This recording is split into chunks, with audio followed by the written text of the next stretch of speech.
ঘোষণা সংগ্রাম বেতালালিনা রাজপথ রক্তের বন্যায়।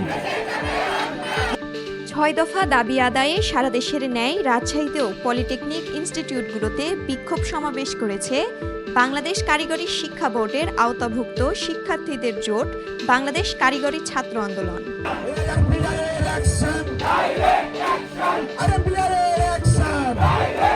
রবিবার বেলা ৩টায় রাজশাহী পলিটেকনিক মাঠ প্রাঙ্গণে এ সমাবেশে অংশ নেন বিভিন্ন কারিগরি শিক্ষা প্রতিষ্ঠানে শতাধিক শিক্ষার্থীরা।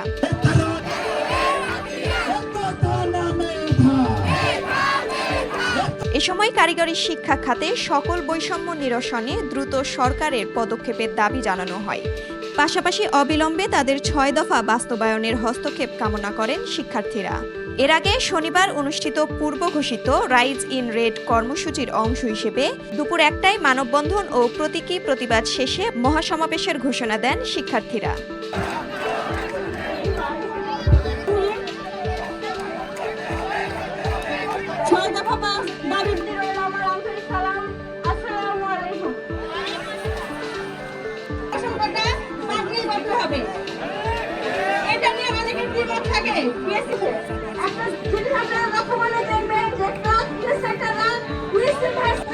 উত্তরভূমি ডেস্ক, রাজশাহী।